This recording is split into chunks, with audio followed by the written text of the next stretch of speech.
Esperei com paciência pelo Senhor. Ele se inclinou para mim e me ouviu quando clamei por socorro. Tirou-me de um poço de perdição, de um atoleiro de lama, colocou os meus pés sobre uma rocha e firmou os meus passos. E me pôs nos lábios um cântico novo, um hino de louvor ao nosso Deus. Muitos verão essas coisas, temerão e confiarão no Senhor. Bem-aventurado aquele que põe no Senhor a sua confiança e não se volta para os arrogantes, nem para os que seguem a mentira. São muitas, Senhor, Deus meu, as maravilhas que tem operado e também os teus desígnios para conosco. Não há ninguém que possa se igualar a ti. Eu quisera anunciá-las e delas falar, mas são mais do que se pode contar. Sacrifícios e ofertas não quisestes, abristes os meus ouvidos, holocaustos e ofertas pelo pecado não me queres. Então eu disse, eis aqui estou, no rolo do livro está escrito a meu respeito. Verso 8, agrada-me fazer a tua vontade, ó Deus meu, a tua lei está dentro do meu coração. Proclamei as boas novas de justiça na grande congregação, jamais cerrei os lábios, tu sabes, Senhor. Não ocultei no coração a tua justiça, proclamei a tua fidelidade e a tua salvação, não escondi da grande congregação a tua graça e a tua verdade. Não retenhas de mim, Senhor, as tuas misericórdias, que a tua graça e a tua verdade sempre me guardam. São incontáveis os males que me cercam. As minhas iniquidades me alcançaram, tantas que me impedem a visão. São mais numerosas que os cabelos da minha cabeça, e o coração desfalece. Agrada-te, Senhor, em me livrar, apressa-te, ó Senhor, em me socorrer. Que sejam envergonhados e cobertos de vexame todos os que buscam tirar minha vida, retrocedem e cubram-se de vergonha os que se alegram com o meu mal. Sofram perturbação por causa da sua vergonha aqueles que me dizem, bem feito, bem feito. Exultem em ti e se alegrem todos que te buscam. Os que amam a tua salvação digam sempre, o Senhor seja engrandecido. Eu sou pobre e necessitado, porém o Senhor cuida de mim. Tu és o meu amparo, o meu libertador. Não te demores, ó Deus meu. Vamos orar, gente? Vamos orar com esse Deus? Deus bendito, louvado seja o teu nome por esse retiro espiritual. Louvado seja o teu nome por cada ministração. Louvado seja o teu nome pelo teu cuidado diário, por esse tempo separado pelo Senhor, para o teu povo, para nos abençoar com todas as sortes de bênçãos. Obrigado pelo tempo de comunhão, Deus. Obrigado por cada alimento, cada momento tão especial que vivemos aqui. Pedimos que esse encerramento do retiro continue sendo conduzido pelo Senhor, abençoado pelo Senhor. Tu és o nosso Deus, Tu és o nosso refúgio. Continue, Deus, falando ao coração do Teu povo. Continue despertando a Tua igreja, renovando a força do cansado, visitando cada servo do Senhor nessa manhã, na sua necessidade. Porque eu estou bem certo que o Senhor há de suprir em Cristo Jesus cada uma das nossas necessidades. Louvado seja o teu nome por isso. Tu és o nosso Deus. Rogamos essas bênçãos com o coração grato, em nome de Jesus. Amém. Vamos continuar louvando o nosso Deus. Se você puder e quiser se colocar de pé, o grupo de louvor tem a responsabilidade agora de conduzir e continuar conduzindo a igreja de adoração.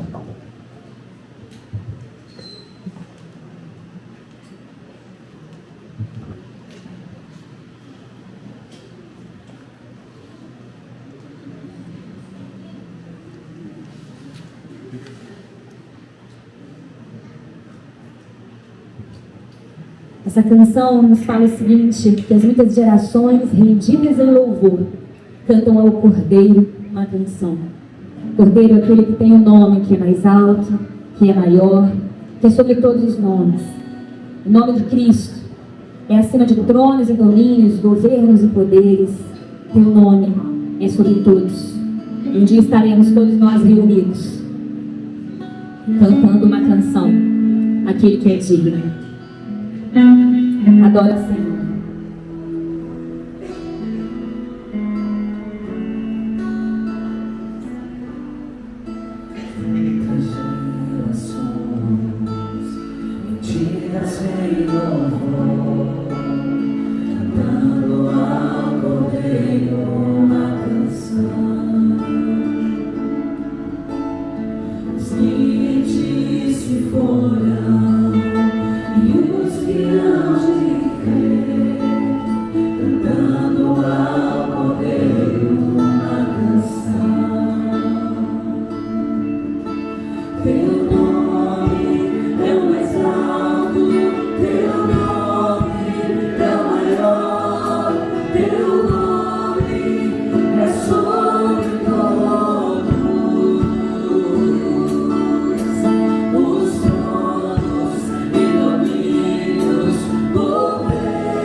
E que a partir desse dia que saiamos daqui diferente de como chegamos, meu Deus. E como ouvimos ontem na frase citada pelo pastor de sua autoria, o Senhor é o único Deus que pode nos transformar.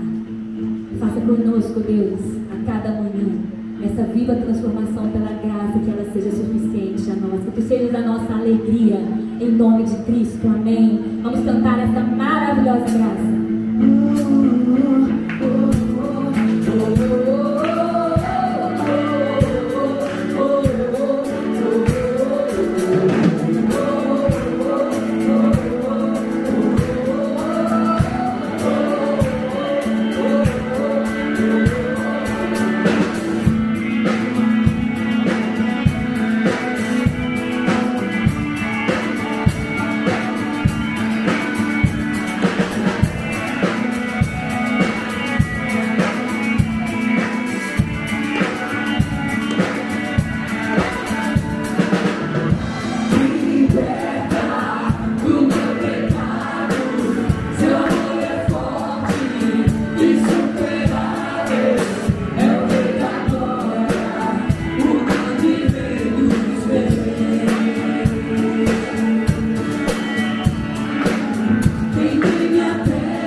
Amém?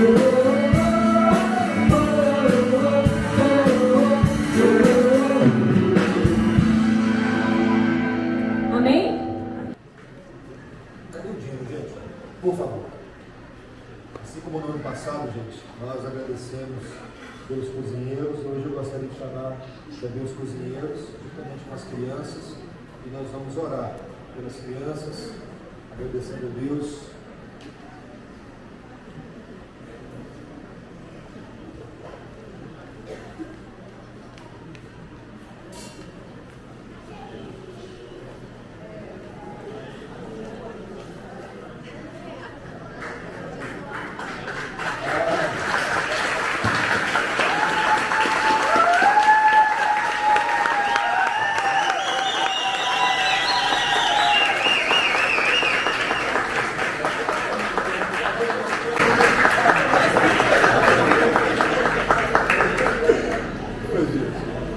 Coisa boa, né, Fernando? Fernando, gente, eu conheci o Fernando quando cheguei em Itaperuna. Aí a vida a gente distanciou, e aí, quando eu chego aqui no acampamento ano passado, olho para a cozinha e que eu encontro? Fernando. Irmãos, eu aprendi com o pastor Joey nessa caminhada que nós servimos um Deus que nos serviu, Jesus Cristo. O pastor Joey está servindo a Deus, servindo a igreja, ensinando a palavra de Deus. Fernando, sua filha, sua irmã hoje não estão aqui, eles estão servindo a Deus, servindo a igreja. É isso, pastor. E você também está servindo aqui no Ministério Infantil, você que se envolveu em todo esse planejamento desse acampamento, nós queremos louvar a Deus pela sua vida. Louvar a Deus por você também que participou, que veio, que convidou alguém. Louvado seja Deus por isso. Então eu queria convidar o pastor Joey, que agradecesse a Deus pelo serviço.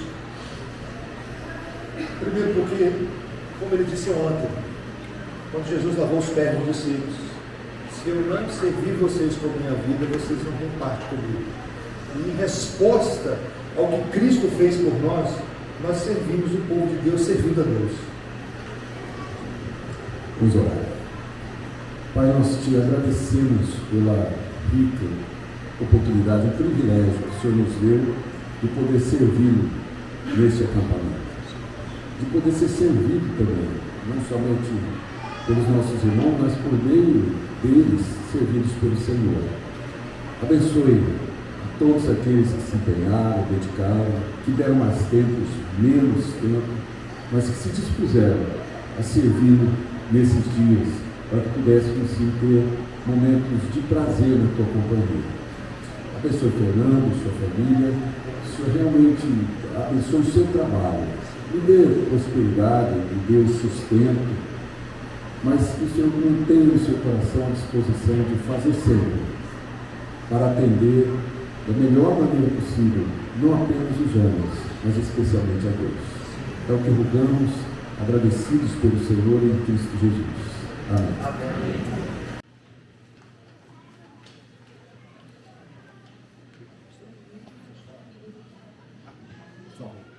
Irmãos, antes de orar pelo pastor Joey, eu quero mencionar também que o Adilson, nosso irmão Adilson, perdeu a sua avó. É mesmo assim, está aqui, depois ele vai sair para o velório. Então vamos orar pela família do Adilson, orar principalmente pelo avô do Adilson, né, que é vivo e perdeu a esposa. É isso, Adilson? Com certeza precisa da graça de Deus nesse momento difícil. Vamos orar mais uma vez então, pedindo ao Senhor. Ó Deus, louvado seja o teu nome. Louvado seja o teu nome pela tua presença graciosa, gloriosa. Queremos colocar aqui a família do Adilson diante do Senhor, pedindo o consolo do alto. O Senhor é suficiente para consolá-los nessa hora. E queremos colocar mais uma vez a vida do pastor Doyle, pedindo que o Senhor abençoe eles. Que o Senhor use o teu servo mais uma vez como instrumento nas mãos do Redentor. Fale ao nosso coração, abre os nossos olhos para aquilo que precisamos enxergar e coloque à disposição no nosso coração, Deus, para te obedecer. Inclina o nosso coração para temer somente o teu nome. É o que nós te pedimos em nome de Jesus. Amém.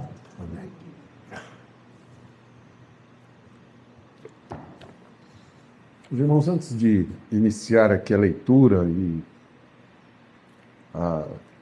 obviamente, a reflexão em Filipenses, queria convidá-los brevemente, muito rápido mesmo, para olhar na sua Bíblia em Gênesis 31. Como hoje não vai haver sessão de perguntas e respostas, né?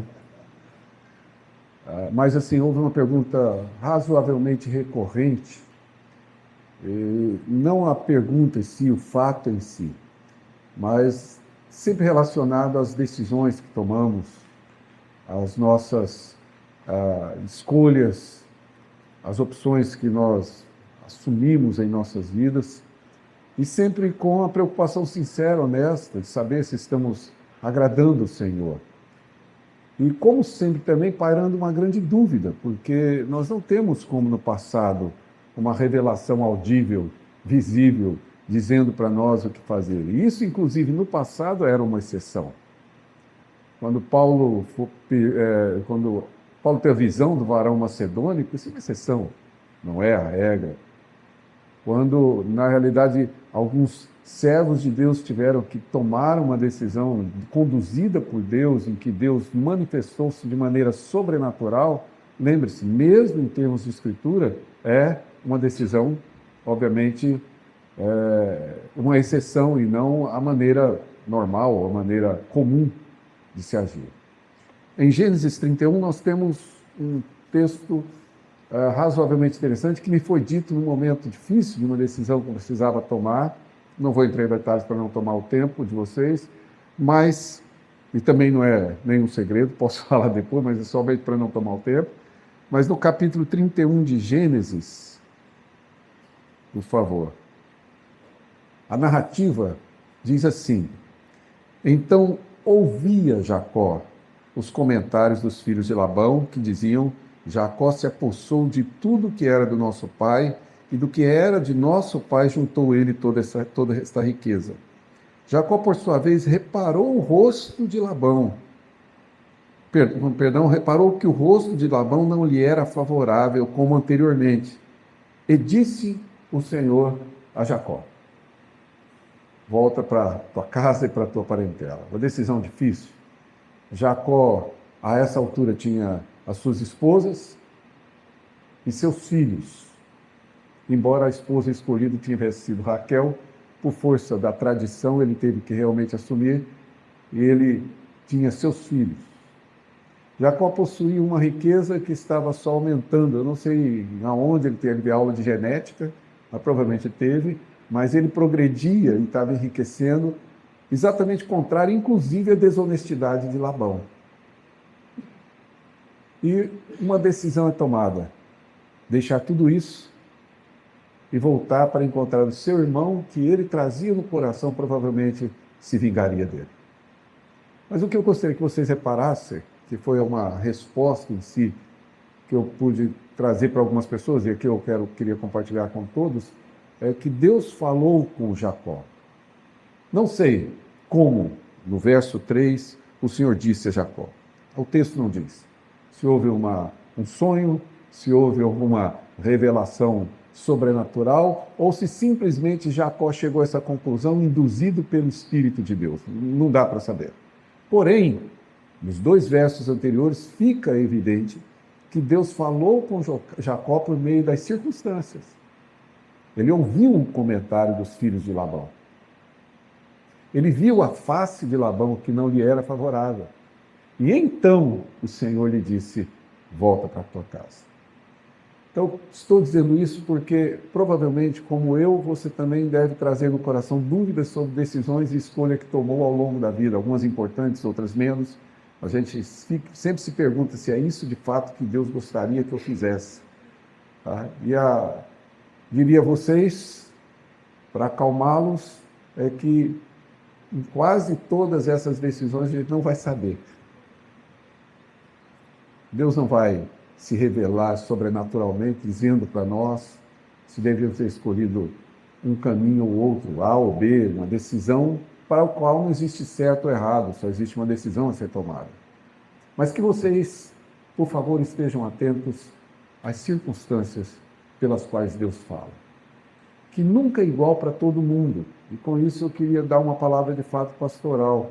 Não julgue a decisão alheia, porque você não sabe as circunstâncias que levam àquela decisão. É tão comum hoje, e depois da mídia social, então, as pessoas ouvem uma notícia com uma frase e já tiram todas as conclusões suficientes sobre a decisão que uma determinada pessoa tomou. E aí, dependendo do caso, cancela-se a pessoa, e cancelar hoje é pior do que a condenação a uma prisão, e essa simplesmente porque a conclusão foi tomada a partir de fatos que eu desconheço. Por isso, tenha sempre no coração o cuidado de saber que há muitas decisões que nós tomamos, que eu já repeti para alguns aqui, é de fórum íntimo. Não cabe ao pastor, não cabe ao conselho, não cabe à igreja tomar pela pessoa. A pessoa deve tomar isso diante de Deus. E é bem provável que em muitas delas ela não vai saber. Em algumas Deus vai mostrar que a decisão foi acertada, mas em algumas delas não. Por isso que eu posso dizer a você, para começarmos então com Filipenses, confie no seu Senhor. O Espírito dele vai te conduzir. Busque sabedoria, porque a sabedoria vem do alto. E tome suas decisões, na intenção de agradá-lo. Não há dúvida que você vai errar. Mas erre, ainda assim, na intenção de agradá-lo, e Deus irá abençoar e conduzir o seu caminho, te dar sabedoria e maturidade. Mas, por favor, lembre-se, não teremos, como não temos, essas revelações que Deus guardou para o passado. Em algumas ocasiões, Ele o fará, porque eu creio na sobrenaturalidade de Deus. Mas são exceções, não é o dia a dia. Ok? E para não gastar todo o dia de hoje com esse assunto, vamos para Filipenses, por favor.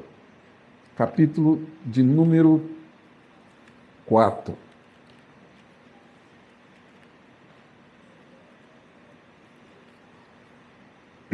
Verso 10.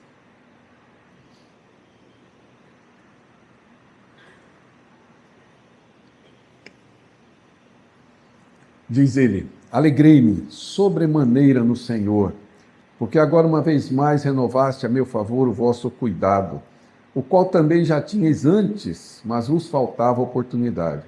Digo isso não por causa da pobreza, porque aprendi a viver contente em toda e qualquer situação, tanto sei estar humilhado como também ser honrado.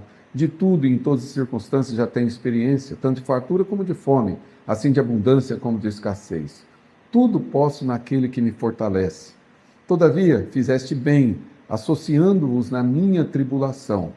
E sabeis também vós, ó Filipenses, que no início do Evangelho, quando parti da Macedônia, nenhuma igreja se associou comigo, no tocante a dar e receber, senão unicamente vós outros.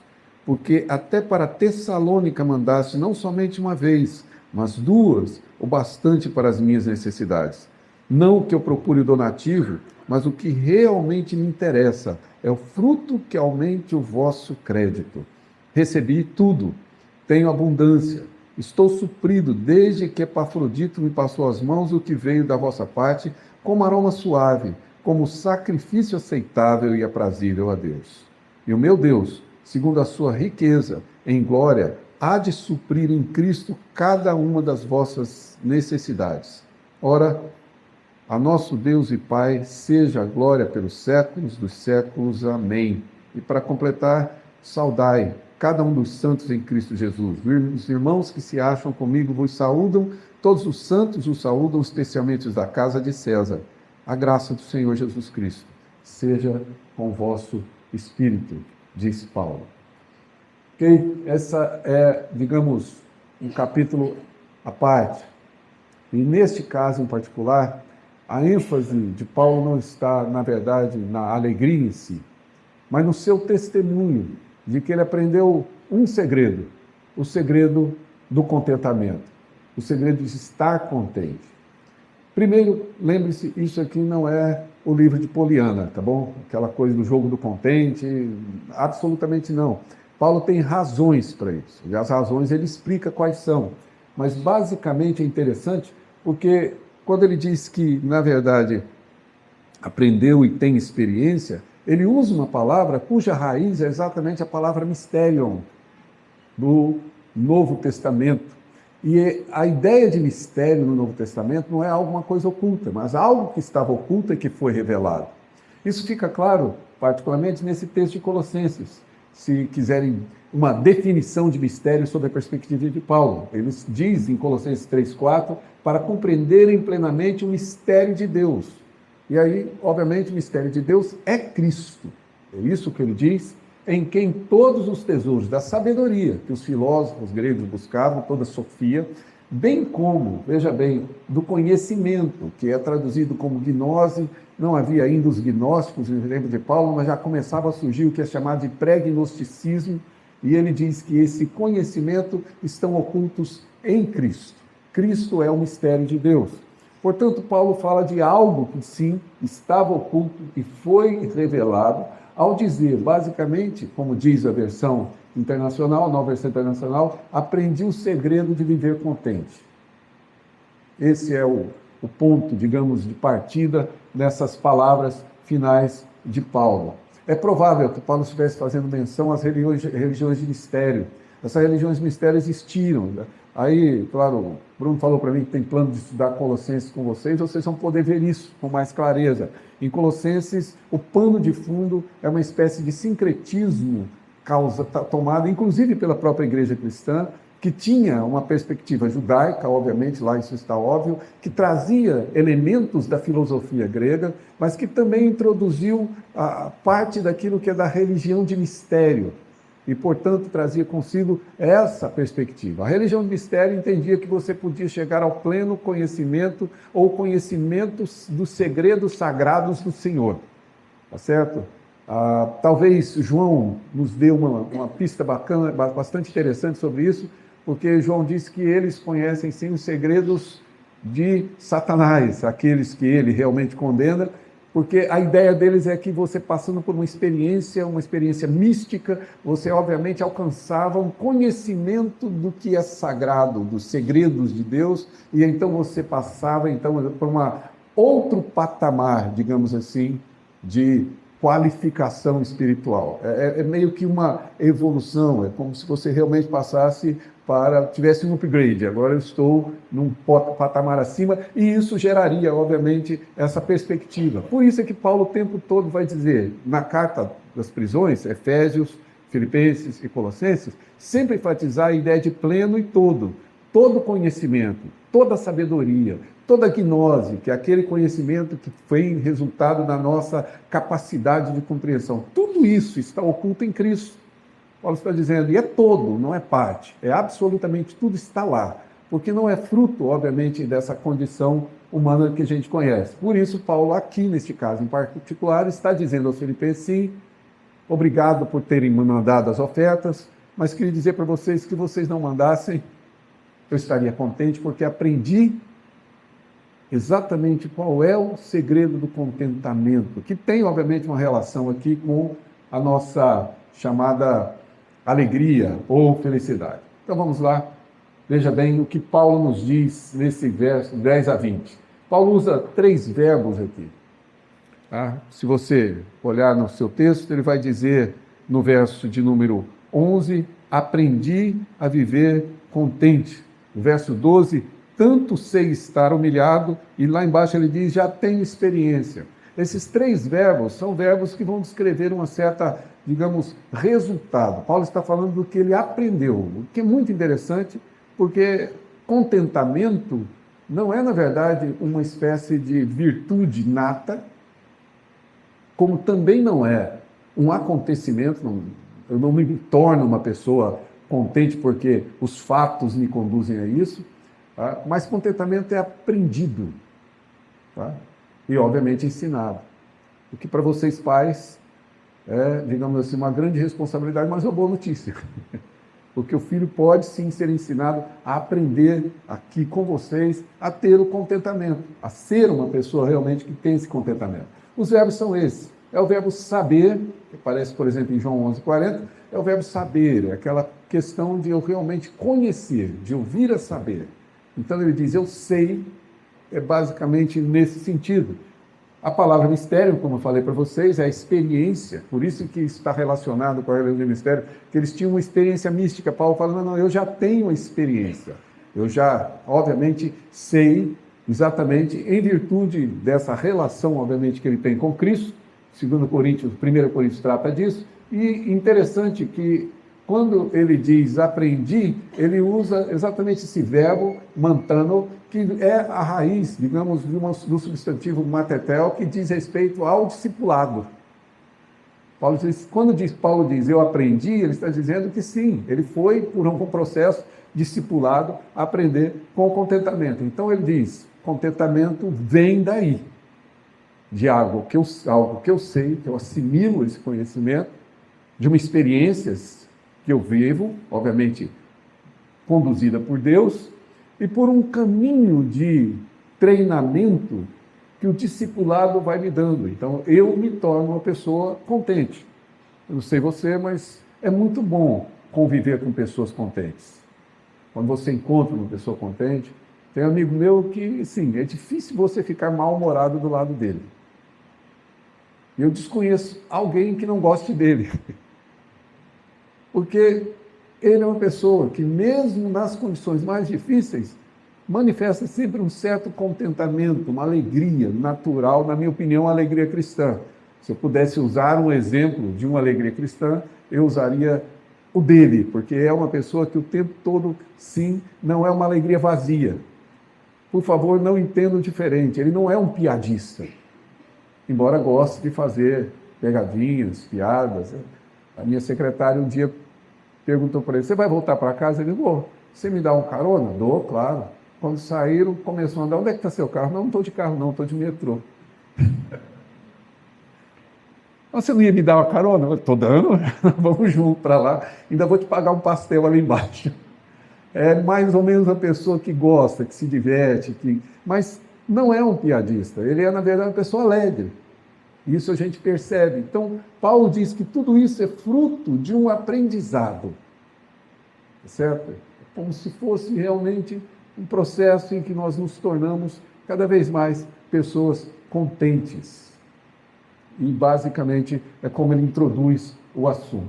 O conteúdo dos segredos de Paulo está aqui. Veja bem, ele diz no verso 10 que está grato porque os irmãos renovaram para com eles o seu fronem, o seu cuidado. Eles pensaram nele e agiram em favor dele. E esse cuidado que ele descreve aqui traz duas palavras importantes. Fronem, como eu disse aqui, claro, e, obviamente, a renovar. Em verso 10 ele vai dizer, porque renovasse o vosso cuidado.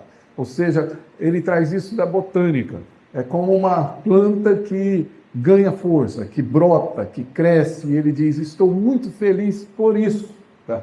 Mas é interessante que Paulo não está feliz especificamente pela oferta, mas pela conduta dos filipenses. Certo? São coisas diferentes. O objeto da alegria de Paulo aqui não é ele ter aberto a cesta de Natal, que vem da empresa, todo fim de ano. E aí você abre feliz da vida. E descobre que 50% da cesta você vai doar para alguém porque você não consome aquele tipo de produto. Não é essa questão de você ter ganho alguma coisa. É isso que ele enfatiza, fala, eu estou realmente grato, mas não estou grato porque eu tenho, porque eu recebi, porque agora eu tenho uma certa fartura. Eu estou grato pelo comportamento de vocês, pela conduta de vocês, porque o modo de pensar de vocês, pela maneira de agir de vocês, é exatamente essa, renovaste, obviamente, a vossa, digamos, essa condição de realmente cooperar com o reino de Deus, com o evangelho de Deus e, obviamente, aqui com o servo de Deus. Por favor. Diz ele ainda, pode ir a isso. O princípio de Paulo aqui neste caso é de uma associação que eles tiveram com ele. Se você observar, diz Paulo aqui nesse texto, basicamente, que vós associastes comigo, fizeste bem. Verso 14, todavia fizeste bem, associando-vos na minha tribulação, trazendo essa comunhão comigo. Vocês agiram corretamente, vocês agiram de maneira cristã, porque vocês, de certa forma, trouxeram essa comunhão. Vocês comungaram comigo, na minha necessidade, claro, esse é o fato. Capítulo 4, verso 14 é isso. Vocês tiveram comunhão comigo na minha carência, que é um aspecto da comunhão. Mas, obviamente, essa comunhão, ao longo da carta, tem outros aspectos. Capítulo 3, verso 10, ele vai dizer: para o conhecer o poder da sua ressurreição e a comunhão dos seus sofrimentos. É uma koinonia de sofrimento. Você tem comunhão. Hoje estamos falando do falecimento do avô do Adilson, não é isso? E da avó, perdão. E, obviamente, é associar ao sofrimento é compartilhar da dor. Que todo mundo gosta de citar, chorar com os que choram, obviamente, alegrar e sorrir com os que se alegram também, numa perspectiva de comunhão. Tá? Que aquilo que alguém do corpo sofre, todos sofrem, e basicamente Paulo trata isso como uma comunhão. No capítulo 2, verso 25, ele vai dizer que julguei todavia necessário mandar até vós, Epafrodito, por um lado meu irmão, cooperador e companheiro de lutas, e a palavra aqui de novo é koinonia. Tá? Na luta também somos e temos essa comunhão, e é isso que Paulo está agradecendo, a comunhão, obviamente, da igreja. E finalmente, no capítulo 2, verso 18, ele vai dizer que, só um minuto, ele diz: assim vós também, pela mesma razão, alegrai-vos e congratulai-vos comigo, ou seja, tenham alegria juntamente comigo. É isso que a Escritura define como comunhão. Eu sei que é muito complicado, eu fazia parte de uma mocidade na congregação, e eu era jovem ali, fui membro da UMP, tive todos os cargos, mesmo menos secretário de ata, que também com a minha caligrafia, essa era uma qualificação que eu não teria jamais. Se eu escrevesse a ata, depois nem eu saberia o que eu escrevi, e por isso fiz parte. Mas como toda mocidade, uma congregação pequena, tínhamos as nossas crises, as nossas dificuldades. Eu não sei por que a gente tem aquela coisa de tentar sempre discutir, reunir para falar do problema. Quase deveria reunir para falar das coisas que estavam ok, que estavam boas. Mas a gente reunia para falar de problema. E quase sempre alguém dizia: é porque a gente precisa de mais comunhão. A minha impressão é que daquela época eu não sabia absolutamente o que comunhão era. Então, a comunhão parece uma coisa meio mística, meio, absurda, uma coisa meio transcendental, em que nós vivemos, digamos, como se fôssemos pessoas que tivéssemos uma espécie de... conseguíssemos ler o pensamento do outro, etc. E a comunhão é muito mais simples que isso. A comunhão está presente nos atos mais simples do nosso cotidiano. O costume que há em Goiás, nem sempre a gente encontra isso em São Paulo. Um vizinho mudou, os outros vizinhos vão ali levar um prato, um bolo, um café. Isso se chama comunhão. Estou compartilhando de um determinado momento. Tá? Faleceu uma pessoa na igreja, lá na igreja onde eu pastoreava, Vila Prudente.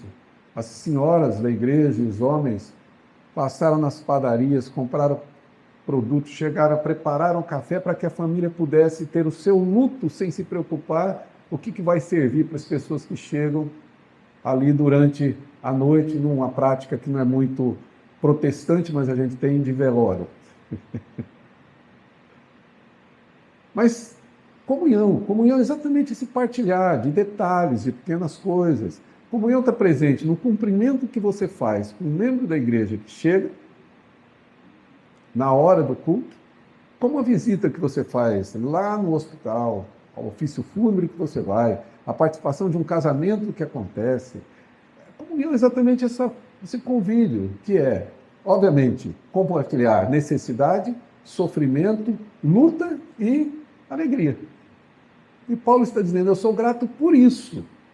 Não é pela oferta, mas pela comunhão que nós temos, que vocês decidiram ter comigo em minha necessidade, como vocês têm pela luta do Evangelho, como vocês obviamente têm por todos os elementos que encontramos, o meu sofrimento, como vocês têm com a minha alegria. Alegrai-vos comigo, diz ele, obviamente, é uma comunhão. Por favor. O segredo do contentamento, então, diz Paulo, que o modelo e o padrão que ele segue é um padrão cristão. Eu trouxe aqui um dado que é mais histórico, tá?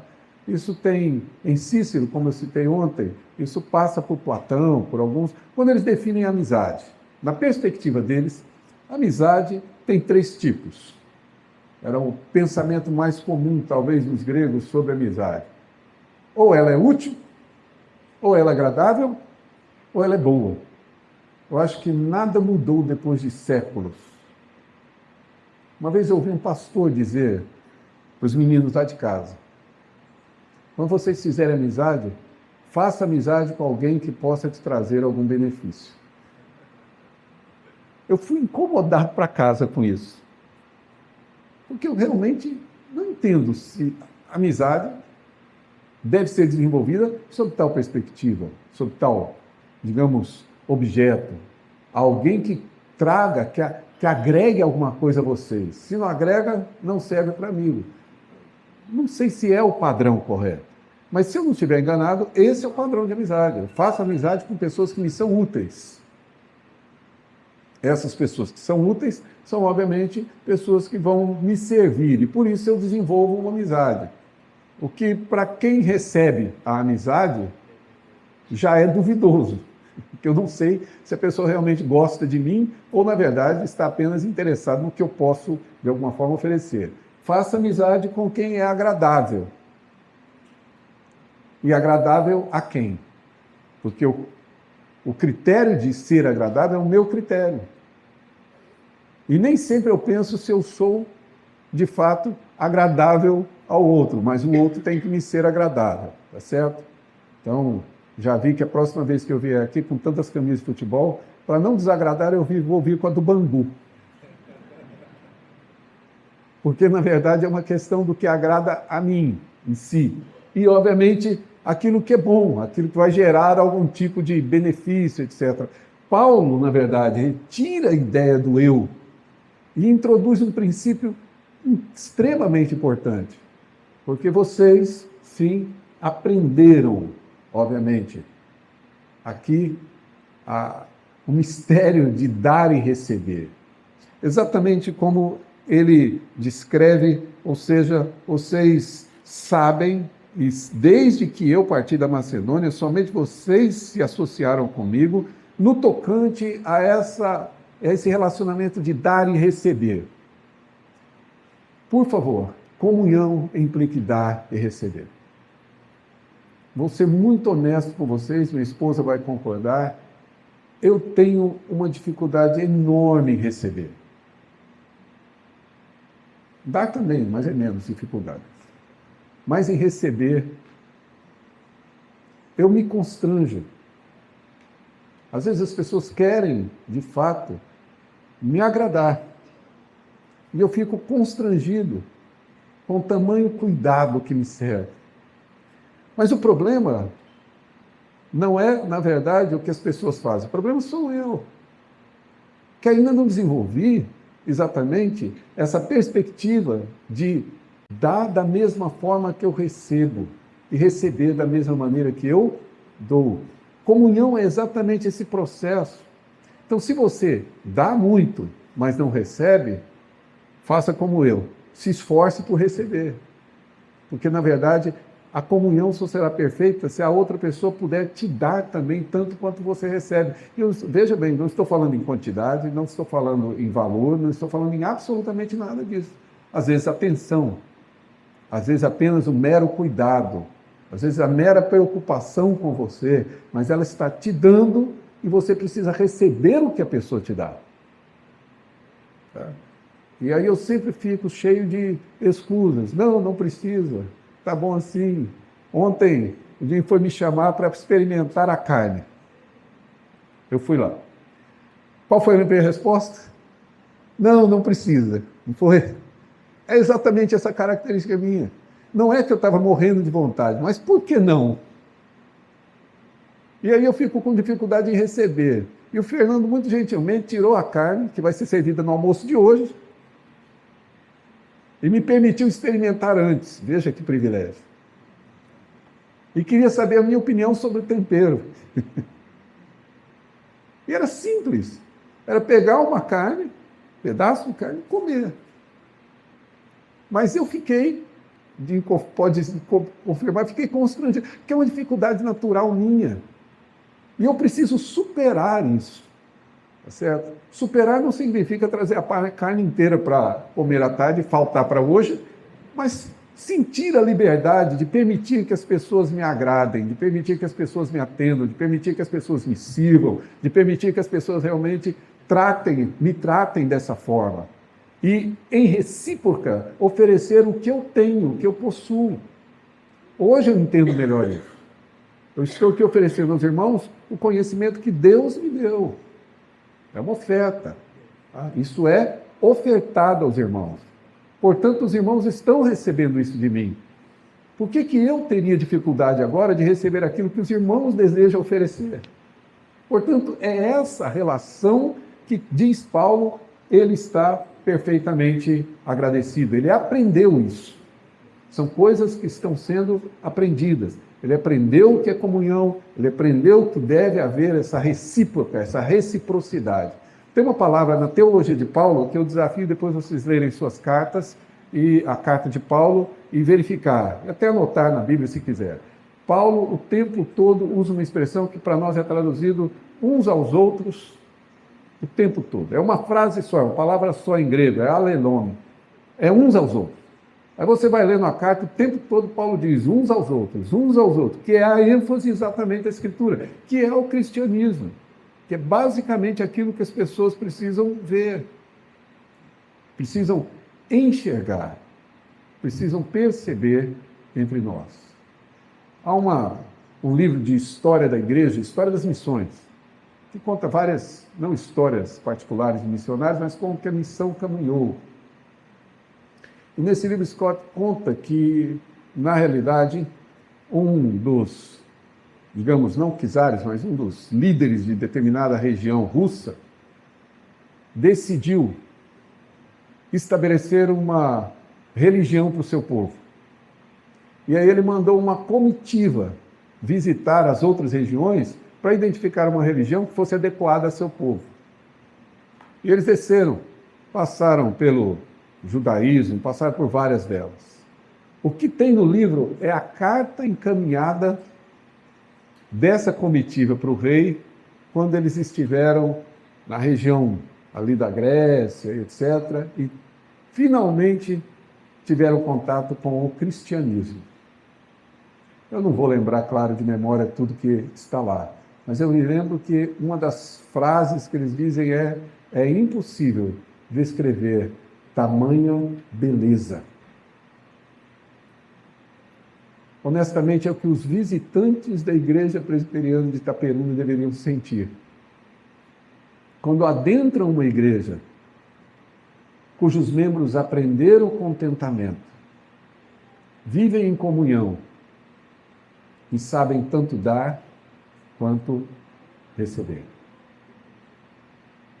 Absolutamente nada substitui isso. E é basicamente o que Paulo traz essa visão de contentamento. Segundo, Paulo diz claramente que ele está grato a Deus, o contentamento vem disso, porque o destinatário de tudo isso aqui não é Paulo, mas é Deus. Paulo recebeu, mas o alvo deles é exatamente o Senhor. 4,18, ele vai dizer, basicamente, recebi tudo e tenho abundância, estou suprido, desde que Epafrodito me passou as mãos o que veio da vossa parte, como, veja bem, aroma suave, como sacrifício aceitável e aprazível a Deus. O que já é bastante interessante, porque vocês sabem, no Antigo Testamento não havia apenas sacrifícios e imolações de animais para, digamos, a redenção dos pecados. Havia também um conjunto de sacrifícios que Deus instituiu e que são chamados sacrifícios de ações de graça, que é este aqui. Paulo não está dizendo vocês estão se redimindo, fazendo oferta para mim. Deus, como lemos hoje no texto do Salmo 40, Deus não pediu holocausto e Deus não pediu sacrifício. O que Deus pediu é o que Davi diz ao Senhor: agrada-me fazer a tua vontade. Então Deus não pediu nada disso. O que Paulo está falando aqui, figuradamente, obviamente, é que esses sacrifícios de ação de graça são exatamente essas ofertas oferecidas a Deus. Ela não nos redime, mas ela é a manifestação da nossa gratidão. A maneira como eu agradeço a Deus o que Deus de fato tem feito. E eles fizeram isso para Tessalônica não uma vez só, 2 vezes. Compartilharam com os irmãos de Jerusalém. O tempo todo uma igreja que, na verdade, não media esforços para realmente investir no Evangelho. E, particularmente, obter aqui a participação nessa graça de um sacrifício que foi feito, tá? Basicamente. Eu não vou ler o texto de Timóteo, mas volte aí no capítulo 2, verso 17. Paulo faz uma outra referência a essa oferta.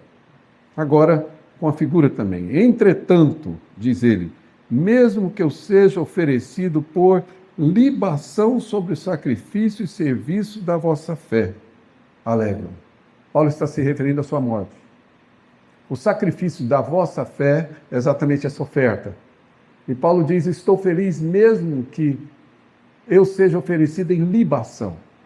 Libação é quando o copo era tomado, às vezes de vinho, e era derramado sobre a oferta. Paulo está dizendo que ele, o seu sangue, a sua vida, está sendo derramada, mesmo que ela seja derramada, que Paulo morra derramada sobre a oferta dos filipenses, ele está feliz. Porque o objeto da fé e do ensino foi alcançado. Esses irmãos aprenderam claramente qual é o segredo do contentamento e como eles podem cooperar, obviamente. E Paulo diz, o que vocês oferecem, oferecem ao Senhor. O destinatário é o Senhor. Como eu disse, eu tenho dificuldade com essa questão de receber, mas algumas pessoas me ajudaram nessa caminhada para que eu pudesse aprender. Talvez isso tenha a ver com a experiência que Paulo falou. Eu era aluno formando no seminário, fazia uma faculdade ao mesmo tempo. E tinha um professor, era professor de uma escola pública, era o meu trabalho. E ganhava uma fortuna como professor de escola pública. A gente fica rico, não fica? E eu era professor. Às vezes eu até falo isso, mas com dúvida de que se isso aconteceu mesmo. Eu trabalhava como professor de música numa banda marcial da escola. A música, eu falo só misericórdia de Deus, a música já foi embora há muito tempo. Mas eu ensinava instrumentos de sopro para os meninos, etc. Mas era uma vida difícil, complicada. Num tempo em que escrever, eu estava escrevendo a minha, lá eles chamavam de tese, mas é uma monografia, inclusive tratava sobre o reino de Deus, escrevendo e num equipamento extremamente moderno, uma Olivetti portátil. Tá? E é uma maravilha aquilo, principalmente quando você erra na última linha. Aquilo é muito bom. Mas era exatamente o que eu estava fazendo. Um diácono, que para mim foi um pai que Deus proveu porque eu não cresci com meu pai. Foi, obviamente, um diácono da igreja que foi, para mim, um homem que me ensinou com as suas ações. Ele promoveu um encontro toda terça-feira de estudo bíblico na casa dele e me convidou para lá. Não porque eu pudesse ensinar a minha profunda teologia de seminarista, mas porque o prazer dele, da sua esposa, dona Zenilda, era me oferecer pão de queijo com o cafezinho que ela fazia, toda terça-noite. Uma noite extremamente agradável, um oásis no meio daquele deserto desse homem. E quando eu comentei com ele que estava fazendo, escrevendo, um dia ele me deu uma carona, passa aqui no meu trabalho, ele trabalhava numa concessionária, era contador. E a hora que saímos, a hora que parou na porta da minha casa, que ele me deu de fato carona, não foi de ônibus, nem de metrô, mas deu carona, ele tirou do bolso algumas notas e colocou no meu bolso. Eu disse para ele, mas seu Moacir, para que isso? Não precisa. Precisa. E eu insistindo com ele para que ele não me desse. E ele então, meio que perdendo a paciência, falou: João, deixa eu dizer uma coisa para você. Deus quer derramar a bênção dele sobre a nossa vida. Mas a gente está com a mão fechada, segurando o que tem. Se você abrir a mão, Deus vai dar mais. Não se preocupe. Aquilo foi o suficiente para eu entender que o destinatário da oferta do seu Moacir não era eu. Era o Senhor. Quando alguém oferece para o Senhor. Foi assim que eu aprendi a receber ofertas. Vou pregar, nunca houve, graças a Deus, é uma graça que Deus me deu, nunca houve a necessidade de me convidar e eu dizer: o valor é esse. Nunca houve, porque não precisa. Mas também é muito raro eu falar para alguma igreja sem sair de lá com uma oferta, que não é pagamento. Nunca foi. Não é remuneração. Os irmãos oferecendo a Deus como ações de graça por aquilo que Deus ofereceu a vocês. Isso é dar e receber. Isso é o Senhor como destinatário. Nesse caminho, o contentamento é aprendido. A gente aprende a estar contente. Uma oferta de R$1, R$2, uma oferta volumosa, não importa. É o que Paulo está dizendo. Não está nem um pouquinho preocupado com o valor, porque eu já aprendi. Eu sei ser honrado. E eu sei também ser claramente desprezado. Eu tenho experiência de fartura. Eu tenho experiência de escassez. Não é ter orgulho de pobreza, que tem gente que tem orgulho do que passou pela pobreza. Eu conto, mas não conto com orgulho. Eu conto até achando graça. Quando minha mãe, na verdade, sem comida em casa, fez uma refeição para nós que era feijão com pipoca. Nunca comeu, né? Não tente. Não faça isso em casa. Não é bom. Até hoje eu não gosto de pipoca. Para você ter uma ideia. Eu não tenho nenhum orgulho disso, mas você passa por experiência de escassez e você passa por experiência de fartura. Paulo fala: tudo isso eu já passei. Não é por minha causa. E é aqui que se encaixa a famosa frase de Paulo: tudo posso naquele que me fortalece. Eu posso ter tudo como não ter nada, posso passar por fartura como escassez. E Paulo disse: ele pode. Tudo posso. Por causa de Cristo, eu consigo viver contente com pouco, certo? Lembra-se da história do homem da camisa feliz? Com pouco, ou realmente ser feliz com muito, sem que isso roube de mim. Obviamente a dependência e obviamente o reconhecimento da graça de Deus.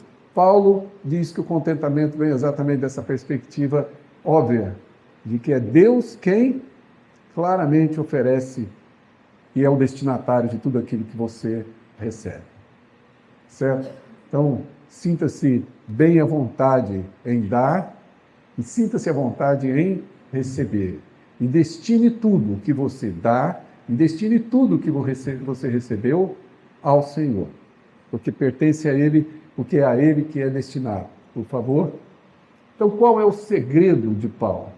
A palavra contentamento, usada pelos filósofos, ela tinha um fundo de ideia de autarquês, que é basicamente a ideia de uma autossuficiência. Então, o que é ser contente? É ser autossuficiente. É não depender de circunstância, não depender de nenhuma situação.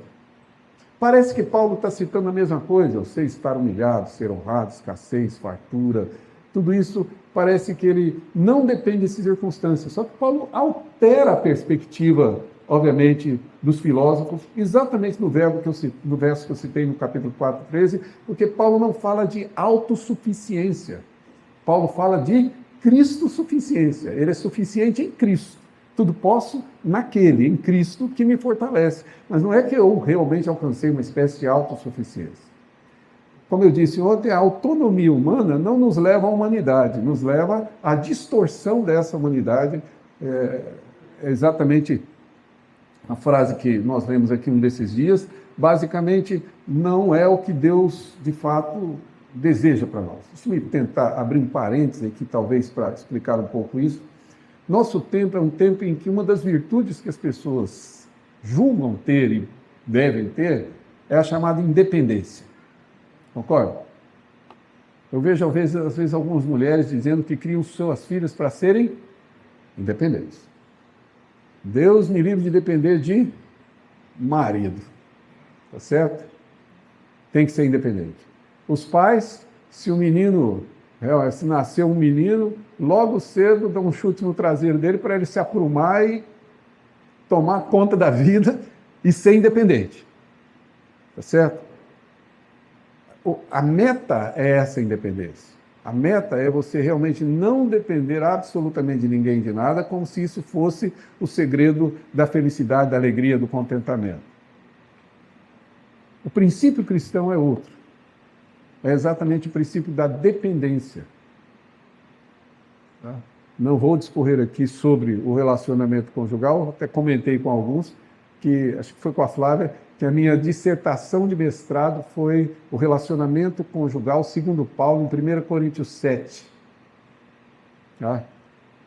E por incrível que pareça, até vamos lá rapidinho, sem tomar o tempo demais de vocês, mas só para poder demonstrar esse princípio de Paulo, 1 Coríntios 7, não sei se vocês já perceberam isso, falando de casamento, veja lá.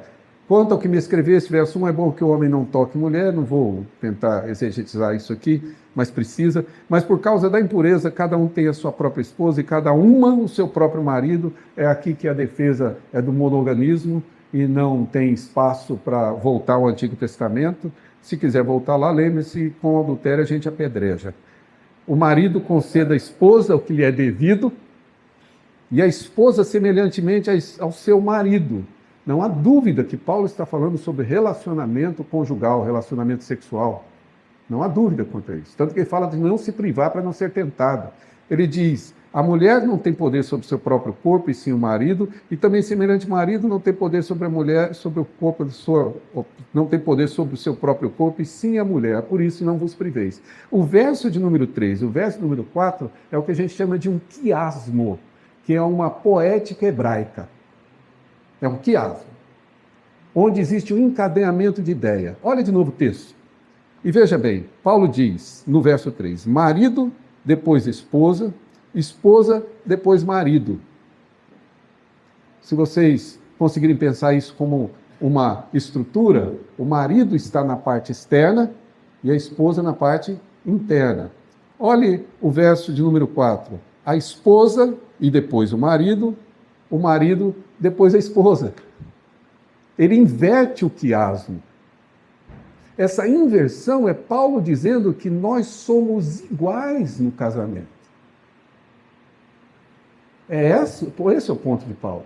Veja, Paulo aqui não está discutindo, e podemos discutir isso em outra ocasião. Aqui eu sempre faço isso nas minhas palestras para ter a oportunidade de voltar. Mas a ideia de que Paulo está dizendo aqui que sim, a autoridade continua. A verdadeiro sentido de submissão continua. Mas isso não tem a ver com valor das pessoas. E homens e mulheres são iguais. E veja bem, neste caso em particular, no casamento, com o mesmo direito. Se a mulher não tem direito ao seu corpo, que dedicou esse corpo ao seu marido também não tem direito ao seu corpo, porque ele não é seu mais. Razão por que precisamos ser fiéis quando a pessoa é infiel, está dando a alguém aquilo que não lhe pertence mais. É um processo em que Paulo constrói isso. Isso Paulo vai repetir, não vou ler aqui com vocês, mas isso Paulo vai repetir em 1 Coríntios 11, naquela discussão do véu. Novamente ele usa um quiasmo para mostrar exatamente esse equilíbrio. Ora, o que eu quero dizer? É que a tônica do cristianismo é que nós somos mutuamente independentes. A virtude não é ser independente. A virtude é ser dependente de igual maneira de alguém. Os maridos dependem da esposa. Paulo vai dizer, porque assim como a mulher veio do homem, está lá, foi tirado dele, também o homem nasce da mulher, numa mútua dependência, numa igualdade de dependência. É porque as pessoas confundem, na verdade, valor, aquilo que a gente chama que é ontológico, com papel. Papel é outra história. Tá? Papel de submissão é outra história. Aliás, eu acho incrível como que as pessoas não olham para Efésios corretamente. Paulo diz que as mulheres devem ser submissas, o marido deve amar a esposa, que é uma versão da sua autoridade. A autoridade masculina é sinônimo de amor. Isso que Paulo está dizendo, como Cristo não usou o seu poder em benefício próprio, como eu falei na tentação, nenhum homem pode usar sua autoridade em benefício próprio. Está lá, seguir o padrão de Cristo. Aí logo depois diz, filhos, obedecei a vossos pais. Eu não vejo uma feminista e nenhum machista, porque existem ambos, defendendo a tese de que filhos devem ter a mesma autoridade que pais. E também não vejo ninguém defendendo a tese de que o pai, porque tem autoridade sobre seu filho, é alguém que tem mais valor do que as crianças. Ao contrário, nosso olhar é exatamente o oposto, mas são ambos iguais, em valor, ambos iguais, com papéis diferentes. O que eu quero dizer é que o princípio de Paulo, que aparece na relação conjugal, na relação familiar, na relação entre senhores e escravos, que diante do Senhor são iguais, ali não é empregado, é escravo, são iguais. Essa relação é uma relação, obviamente, ligada a essa mútua dependência, em que nós somos dependentes uns dos outros, mas somos sim, e é isso que o contentamento nos ensina, Cristo dependente. A nossa suficiência não vem de nós, a nossa suficiência vem de Cristo. Por isso Paulo diz, tudo posso naquele, nele eu posso. Fora dele não posso nada, mas nele eu posso. Não há circunstâncias que roubem o meu contentamento, diz Paulo, por causa dele. Mas fora dele, basta o clima mudar e a gente perde e muda o humor. Tá? Basta a temperatura do ar-condicionado ser diferente e o meu humor muda, porque na verdade é o meu contentamento que precisa ser, obviamente, trazido essa Cristo-suficiência, se eu puder descrever assim. Por isso Paulo diz tudo que posso naquele que me fortalece, e é tanto uma suficiência em Cristo que ele vai dizer, o meu Deus, segundo a sua riqueza, há de suprir cada uma das vossas necessidades. Nem depende de Cristo.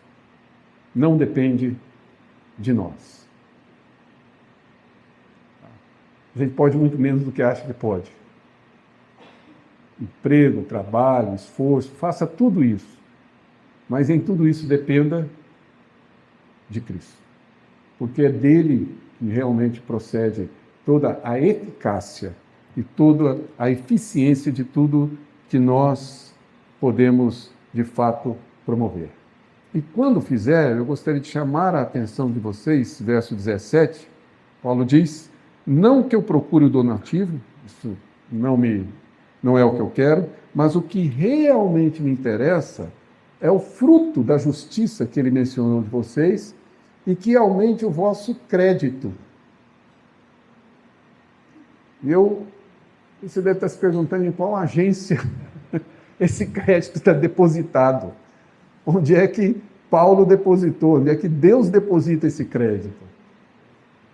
Eu também não vou entrar em detalhes aqui, mas acho que vale a pena estudar o dinheiro sob a perspectiva de Deus. Investir no reino é um bom investimento. Gera um rendimento maior do que o do Banco Master, vocês podem ter certeza. Muito mais. Não é só 20%, 25% do CDB, porque o crédito está aqui. E Paulo fala, é isso que eu busco. Eu não estou preocupado com quanto vocês me mandarem. Eu quero que vocês tenham esse crédito diante do Senhor.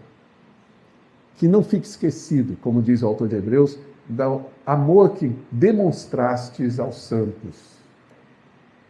Deus, de fato, tem lá em depósito o que você tem de alguma forma contribuído. A ideia de Paulo basicamente é que sim, Deus é suficiente para suprir cada uma de nossas necessidades. Se você confia nisso, dar e receber fica muito mais fácil.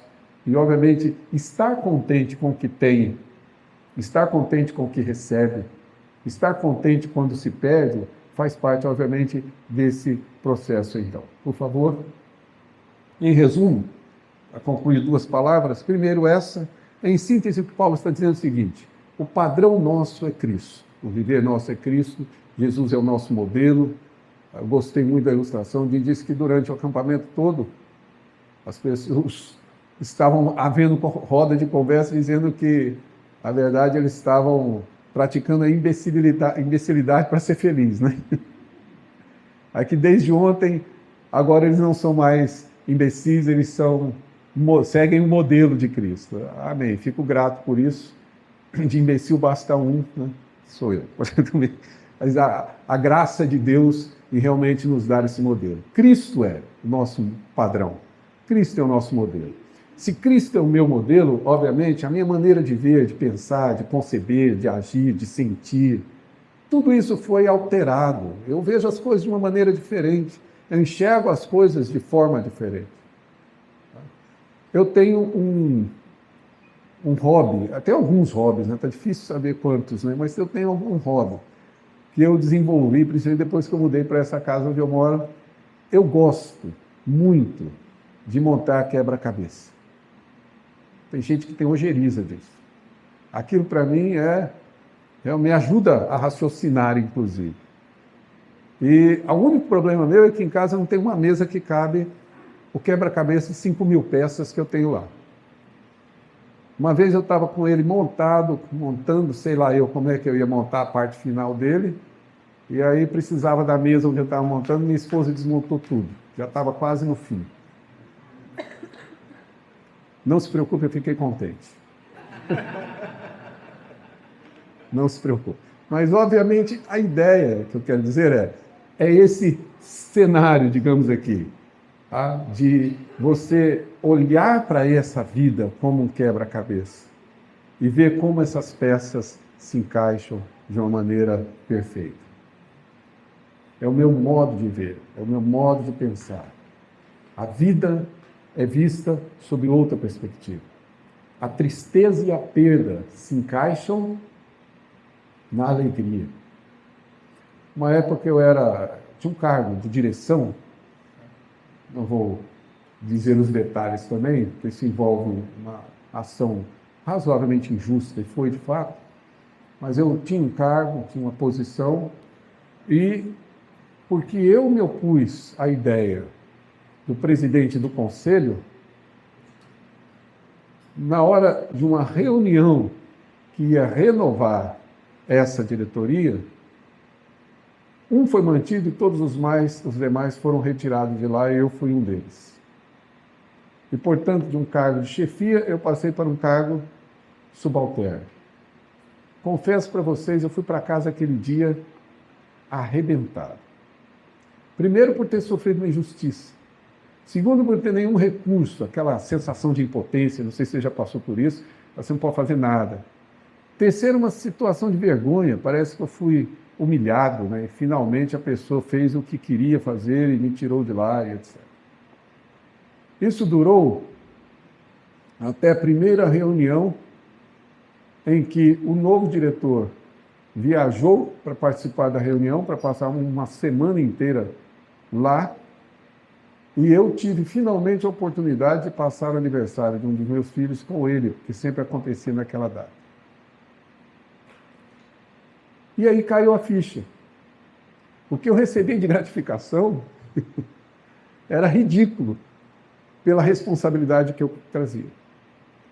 Eu fiquei ganhando praticamente a mesma coisa, com um nível de responsabilidade muito menor.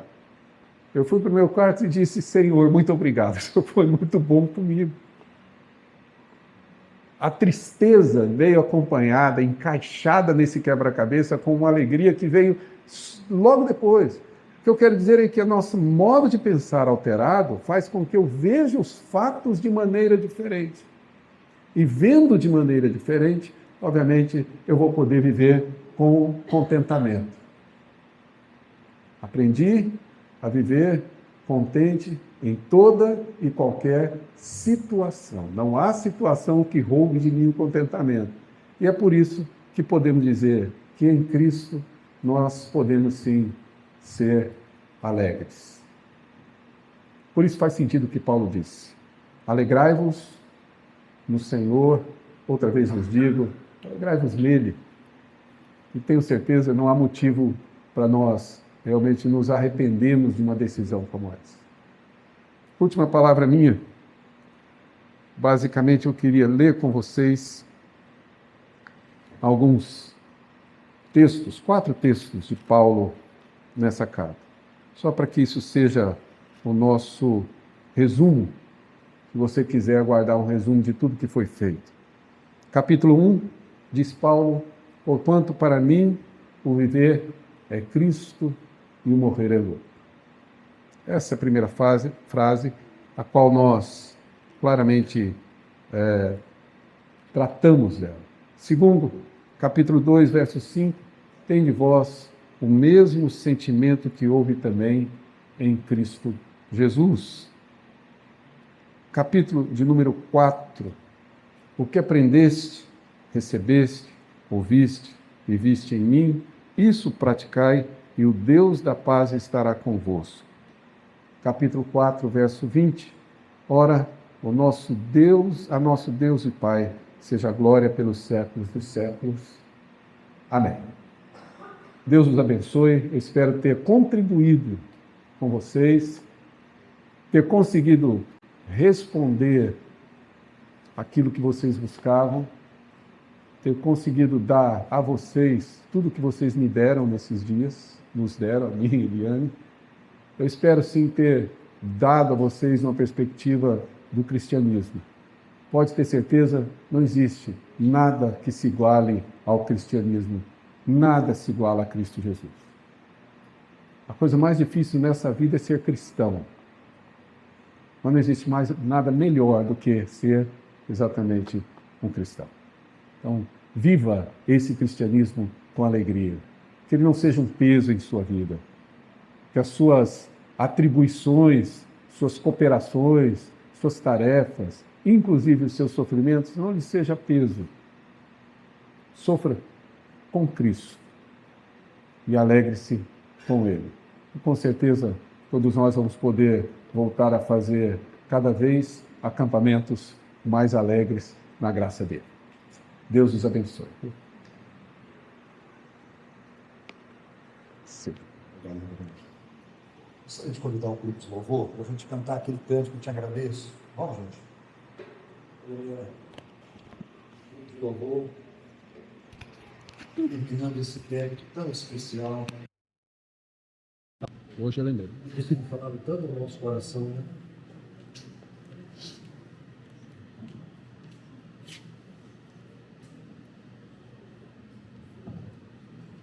Se você puder colocar o pé, vamos agradecer o Senhor por esse tempo.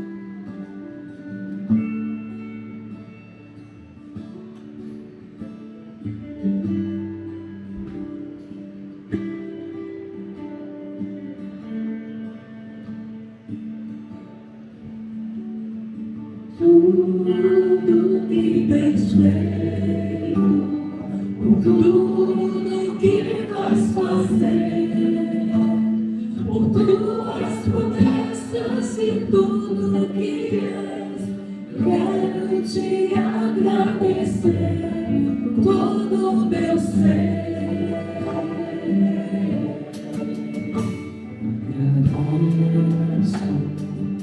Te agradeço, Deus, te agradeço, Deus, te agradeço, Deus,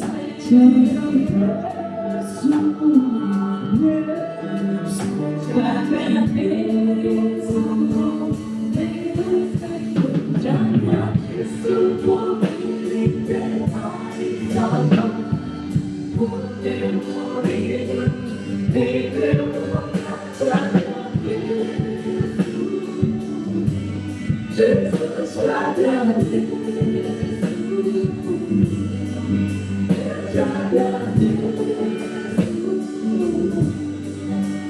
Te agradeço.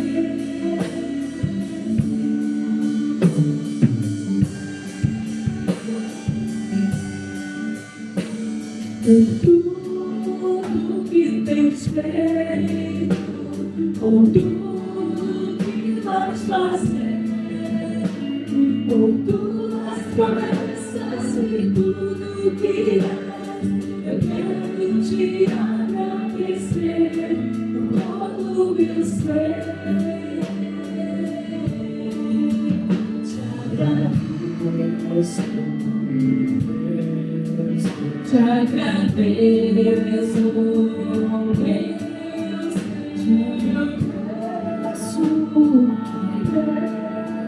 te agradeço, te agradeço,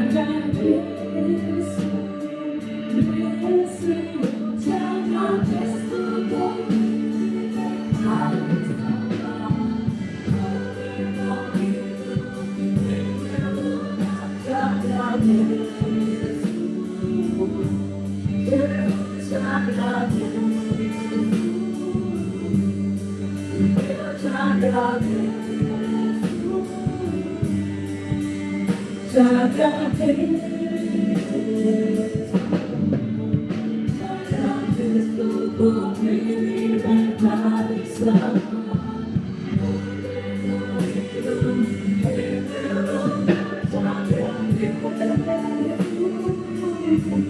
Jesus, te agradeço.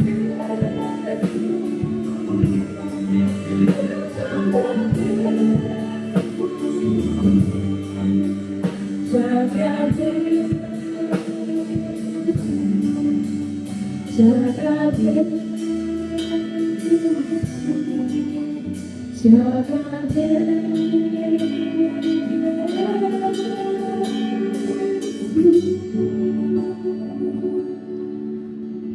Sentadinhos, queridos. Nós vamos chamar o pastor Joelino para frente. Gente, eu não tenho palavras para agradecer a Deus pela vida desse casal. Esse tempo tão abençoador. E louvo a Deus pela vida de vocês, que Deus continue abençoando ricamente o casamento de vocês, os filhos, o ministério, saúde. Eu louvo, se eu continuar falando, eu vou me emocionar, mas para mim é um privilégio muito grande pelo esse tempo com vocês. Era a palavra. Marcão, por favor, você pode vir aqui para orar por esse casal, agradecendo a Deus por esse tempo tão especial. Louvar a Deus por esse momento que Ele separou por nós.